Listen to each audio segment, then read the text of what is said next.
नमस्कार, मैं हूं आपके साथ पूर्वा त्रिवेदी। आकाशवाणी भोपाल के समाचार एकांश से प्रस्तुत है कार्यक्रम सुर्खियों में।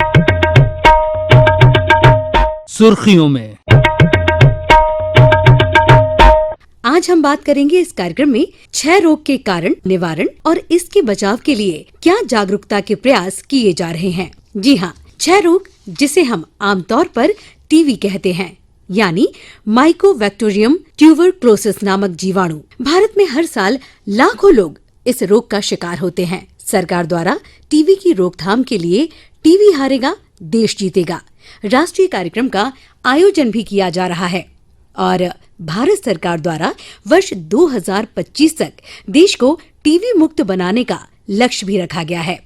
टीबी उन्मूलन के लिए निर्धारित महत्वाकांक्षी लक्ष्य की दिशा में किए जा रहे प्रयासों पर कोविड-19 वैश्विक महामारी के कारण स्वाभाविक रूप से थोड़ा आघात पहुंचा है। अब स्वास्थ्य विभाग ने टीबी उन्मूलन की दिशा में महत्वपूर्ण कदम उठाया है। विभाग के द्वारा टीबी हारेगा देश जीतेगा अभियान को जन आंदोलन के रूप में चलाने के लिए विभिन्न क्षेत्रों तक लोगों को इसके लिए जागरूक किया जा रहा है और उन्हें बीमारी से बचाव की जानकारी भी दी जा रही है। तो आइए, आज हमारे स्टूडियो में मौजूद हैं डॉक्टर प्रभाकर तिवारी, जो मुख्य चिकित्सा एवं स्वास्थ्य अधिकारी हैं भोपाल से। तो उनका स्वागत करते हैं और इस कार्यक्रम का आगाज करते हैं। डॉक्टर तिवारी जी, आपका बहुत बहुत स्वागत है हमारे कार्यक्रम सुर्खियों में। धन्यवाद पूर्वा। मैं सभी श्रोताओं को नमस्कार करता हूं और आशा करता हूं कि हम और आप मिलकर हिंदुस्तान से टीबी को मिटाएंगे। डॉक्टर साहब, इस समय कोरोना की जो परिस्थितियां चल रही हैं और लोगों को कोविड के लिए जागरूक किया जा रहा है, तो क्या इन परिस्थिति को देखते हुए आपको लगता है कि टीबी को लेकर भी लोग जागरूक हो रहे हैं या उस पर भी ध्यान दे रहे हैं? दोनों को हम किस प्रकार तालमेल बैठा पा रहे हैं, दोनों की जागरूकता को लेकर? कोविड आया है, ऐसा लगता है कि बाकी जी, और इससे इनका महत्व कम नहीं होता। टीबी के जो भी संक्रमित हैं, जो भी रोगी हैं, उनका उपचार करना, उनकी पहचान करना और टीबी को रोकने के लिए इसकी जागरूकता का प्रचार प्रसार हमेशा से सरकार की प्राथमिकता में रहा है और ये प्राथमिकता अभी भी बनी हुई है।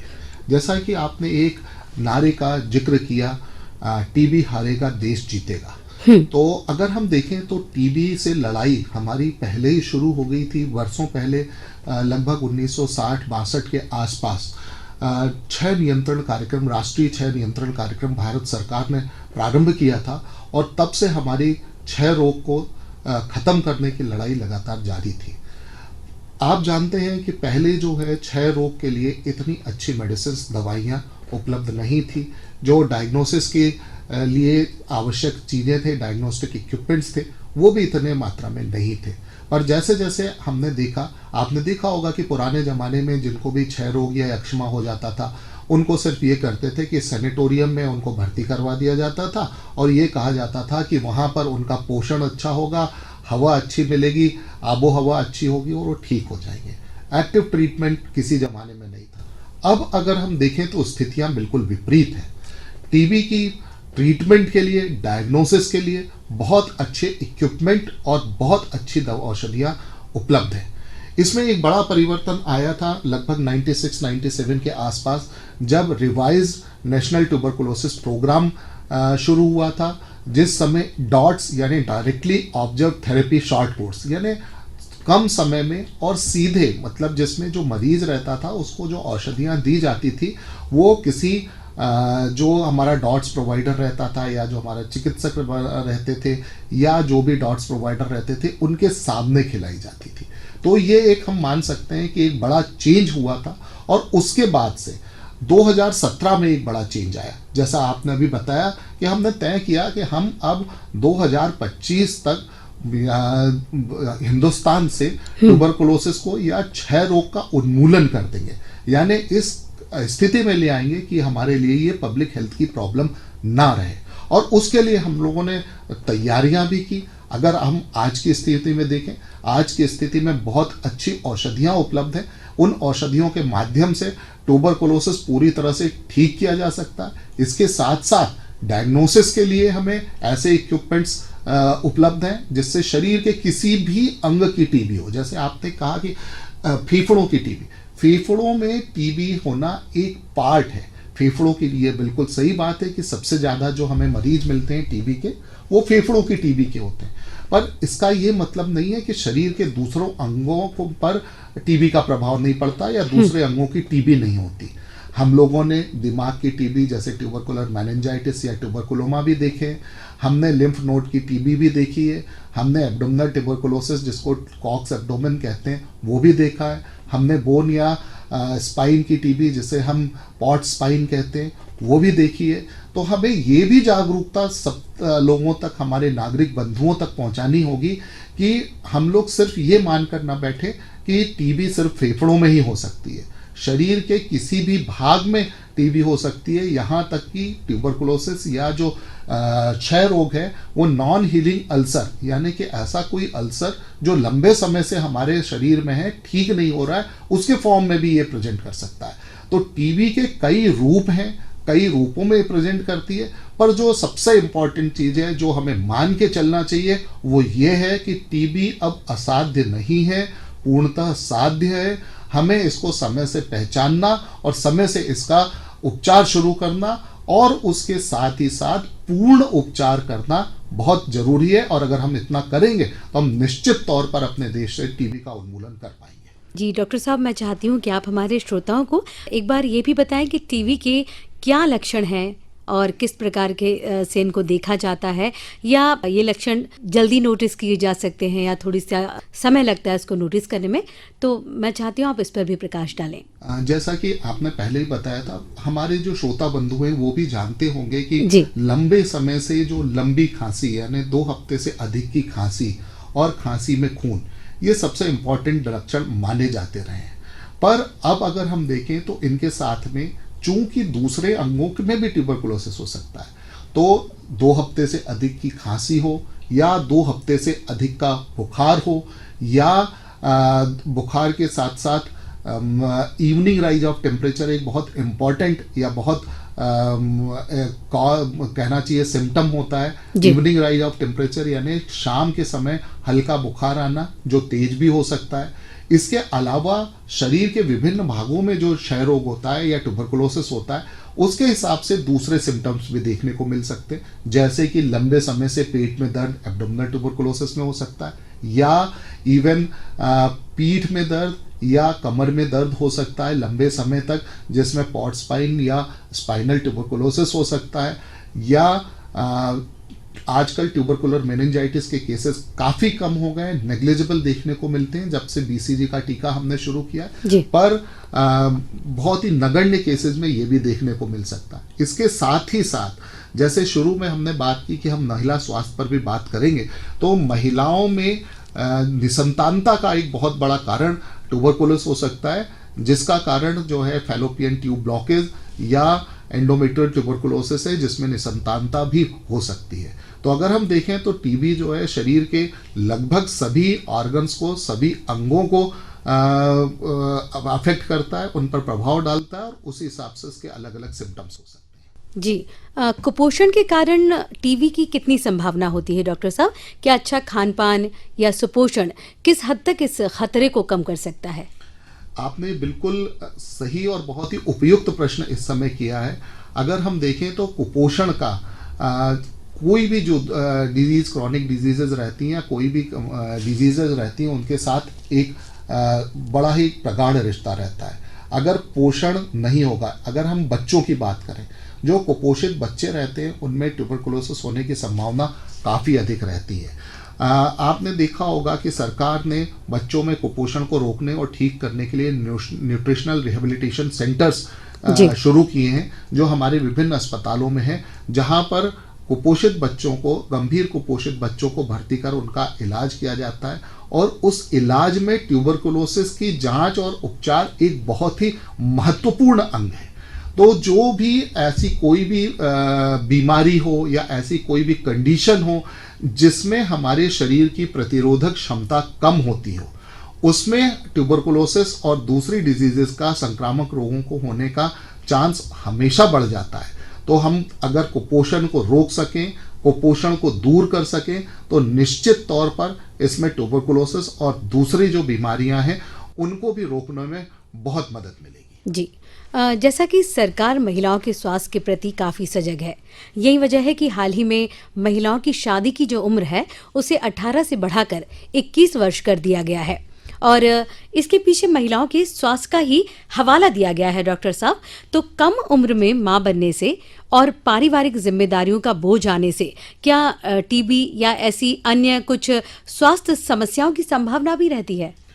देखिए, जैसा आप जानते हैं कि जब से सरकार है तब से लगातार वो मातृ एवं शिशु स्वास्थ्य के क्षेत्र में हमेशा से प्रयासरत रही है। हमेशा से सरकार का ये ध्येय रहा है कि मातृ मृत्यु दर और शिशु मृत्यु दर को अपने न्यूनतम स्तर पर लाया जाए और इसके लिए प्रयास लगातार जारी हैं। इसके लिए जो लोक स्वास्थ्य एवं परिवार कल्याण विभाग है हमारा, वो भी लगातार प्रयासरत है। जहां तक आपने बात की शादी की उम्र की, जी, आप जैसा कि जानते हैं कि शादी के बाद परिवार बढ़ना शुरू हो जाता है, बच्चे होते हैं और एक स्वस्थ माता ही एक स्वस्थ शिशु को जन्म दे सकती है। शरीर का विकास एक फिजियोलॉजिकल प्रक्रिया है, एक ऐसी प्रक्रिया है जो लगातार चलती रहती है। अगर हम एक स्वस्थ बच्चे का जन्म चाहते हैं तो इसके लिए बहुत आवश्यक है कि जो उसके माता पिता हैं वो शारीरिक रूप से स्वस्थ हों और उसके साथ में मानसिक रूप से सक्षम हों, वो बच्चे की या अपने परिवार की जिम्मेवारी लेने के लिए तैयार हों। तो निश्चित तौर पर ये जो उम्र बढ़ाई गई है, ये बढ़ी हुई उम्र मातृ एवं शिशु स्वास्थ्य को और अधिक इम्प्रूव करने की दिशा में एक मील का पत्थर शामिल होगी। निश्चित तौर पर इससे जो मातृ मृत्यु और शिशु मृत्यु दर है उसको कम करने में मदद मिलेगी। जी, तो क्या टीबी भी मातृ मृत्यु दर की वजह बन सकती है डॉक्टर साहब?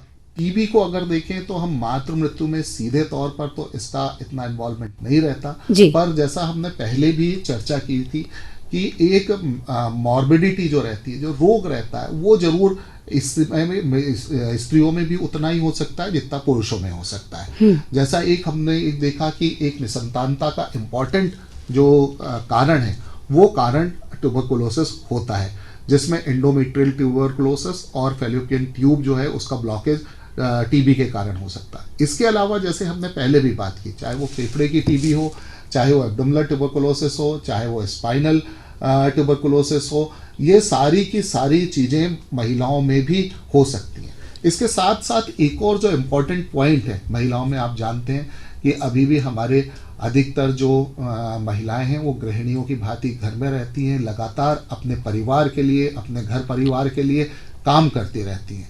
कई बार हमने ये भी देखा है कि महिलाएं अपने आप में, अपने परिवार में इतना अधिक व्यस्त हो जाती हैं कि उनकी जो स्वयं की समस्याएं रहती हैं उन समस्याओं की तरफ वो ध्यान ही नहीं दे पाती हैं। और चूंकि हम हमेशा से कहते रहे हैं कि वो जो गृहिणियां हैं वो हमारे परिवार का एक पाइवट है, जिसके आसपास हमारी पूरा परिवार घूमता है, तो हमारी ये जिम्मेवारी भी है कि हम उनका उतना ही ध्यान रखें। जैसे कई बार ऐसा होता है कि महिलाएं दिन भर अपने घर का काम करती रहती है, शाम तक जो मैंने पहले बताया कि इवनिंग राइज ऑफ टेम्परेचर एक बहुत ही इम्पॉर्टेंट सिम्टम होता है ट्यूबरकुलोसिस को, उसको ये कह के वो नगण्य कह के मान के चल देती है कि अरे दिन भर काम करने के कारण मुझे थकान हो गई होगी। उन्हें ये कभी ये सोचती नहीं है कि ये ट्यूबरकुलोसिस का लक्षण हो सकता है। या जो हमने कहा कि 2 हफ्ते से ज़्यादा की खांसी या 2 हफ्ते से ज़्यादा का बुखार, वो उनको ये मान के चलती है मैं काम बहुत ज़्यादा कर रही हूँ, या मुझे ठंड लग गई होगी इसलिए खांसी आ रही है, या मैंने काम काफ़ी ज़्यादा किया इसलिए मुझे बुखार जैसी, हरारत जैसी लग रही होगी। वो ये नहीं सोचते कि ये अगर लंबे समय से 2 हफ्ते से अधिक हो गया है तो मुझे टीबी की जांच करवानी चाहिए। इसके साथ साथ अगर दूसरा, जैसे हम एब्डोमिनल ट्यूबरकुलोसिस की बात करते हैं, लंबे समय से पेट दर्द अगर हो रहा है, अधिकतर हम देखते हैं कि जब भी महिलाएं पेट दर्द होता है तो ये मान के कि ये शायद मासिक धर्म से संबंधित होगा, उसको ओवरलुक कर जाती है जी, या कभी कभी गैस की तकलीफ सोच के अवॉइड कर देती हैं। जी जी, कह रहे हैं आप, बिल्कुल आपने जैसे बताया कि गैस की तकलीफ या इंडाइजेशन या इस तरह मानकर वो उसको ओवरलुक कर जाती है, जबकि लंबे समय तक अनएक्सप्लेन्ड एब्डोमिनल पेन भी जो है वो एक टीबी का लक्षण हो सकता है। इसी तरह से दूसरा भी हम कहें, जैसे पीठ दर्द, कमर दर्द बहुत कॉमन होती है पुरुषों में भी और महिलाओं में अधिक, तो उसको भी ये सोचकर ओवरलुक कर दिया जाता है कि काम करते करते शायद कमर दर्द होने लगी होगी। कई बार हमने ये भी देखा है कि दूरस्थ अंचलों में अगर कमर दर्द होता भी है, ऐसी कोई दिक्कत होती है, तो ये मान के चलते हैं कि यहाँ कोई जो है मांसपेशी खिंच गई होगी, उसकी मालिश वगैरह करके उसको ट्रीट करने का, ठीक करने की कोशिश की जाती है, जो कि और अधिक घातक होती है। मैं ये भी जरूर इस बात को आप लोगों के ध्यान में लाना चाहूँगा माध्यम से, आकाशवाणी के माध्यम से, कि जो पॉट स्पाइन रहता है, वो पॉट स्पाइन अगर समय से ट्रीट कर दिया जाए तो बिल्कुल ठीक हो जाता है, और अगर उसको समय से ट्रीट ना किया जाए, जो स्पाइन की ट्यूबरकुलोसिस होती है, तो डिफॉर्मिटी, जिसको कभी कभी काइफोसिस भी हो जाता है, दूसरी डिफॉर्मिटीज़ हैं, वो तक पहुंच सकती है। तो जो आपने सबसे पहला आपका जो प्रश्न था कि समय पर इसको पहचानना, समय पर इसका ट्रीटमेंट शुरू करना, और पूरे समय तक, जब तक वो ट्रीटमेंट जरूरी है, जब तक चिकित्सक ये नहीं कह दें कि आपका ट्रीटमेंट पूरा हो चुका है, आप पूरी तरह से स्वस्थ हो, तब तक ट्रीटमेंट बंद न करना, वो भी इतना जरूरी है। डॉक्टर साहब, एक और आम जन की तरफ से मैं एक प्रश्न जो मेरे मन में भी आ रहा है, निश्चित ही हमारे श्रोताओं के मन में भी आ रहा होगा। कभी कभी जैसा कि आपने कहा कि हम टीबी रोग को समझ नहीं पाते हैं, और कुछ लक्षण जो सामान्य दिखते हैं कि पीठ दर्द है, पेट में दर्द है, इसको नज़रअंदाज कर देते हैं। क्या इसके भी कुछ स्टेज होते हैं कि अब हमने चेकअप करवाया तो हमारे फर्स्ट स्टेज से हम अगले चरण में टीबी के पहुंच चुके हैं, तो क्या ये स्वास्थ्य के लिए घातक है? इसका इलाज किस तरह से संभव है, और क्या हमें इससे डरने की आवश्यकता है? देखिए, अगर आप कहें डरने की नहीं, उसके लिए हमें सजग रहने की जरूरत है जी। जो भी सिम्टम्स हैं, आप जानते हैं कि जितना देर से हम इसको डायग्नोज करेंगे, हालांकि इसकी कोई ग्रेडिंग या क्लासिफिकेशन तो नहीं है जी। पर हम जितनी देर से इसका इलाज शुरू करेंगे, हमारे दो नुकसान होंगे। पहली चीज तो उसको ट्रीट होने में टाइम लगेगा, दूसरा उतने समय तक अगर वो पल्मोनरी ट्यूबरकुलोसिस है तो वो हम फैलाते रहेंगे। तो सबसे जरूरी चीज है, जितनी जल्दी हम इसको पकड़ेंगे उतनी ही सुगमता से हम इसको ट्रीट कर पाएंगे।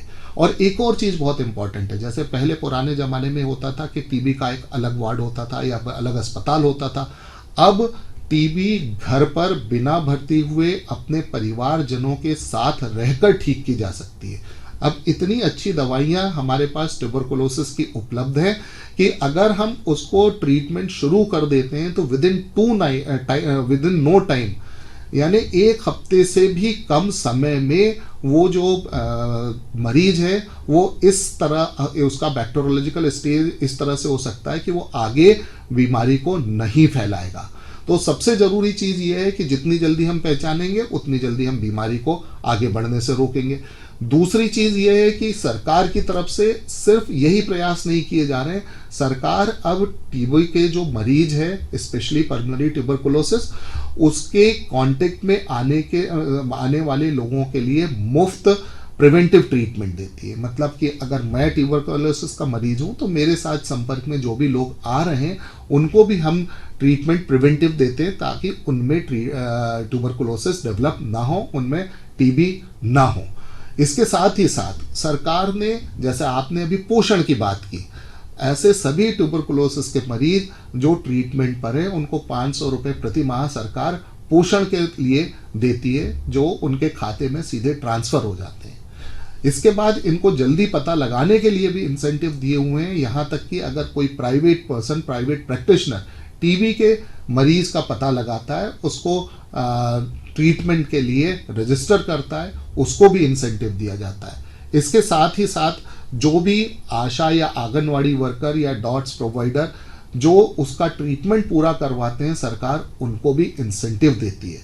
तो अगर मोटे तौर पर देखें तो सरकार हर एक स्तर पर, अगर आप देखें तो चाहे वो जागरूकता फैलाने की बात हो, जैसा आपने बताया कि जो इलेक्ट्रॉनिक मीडियम है उसके माध्यम से देश जीतेगा टीबी हारेगा प्रचार प्रसार लगातार चल रहा है, प्रिंट मीडिया में आप देखें उसके माध्यम से चल रहा है।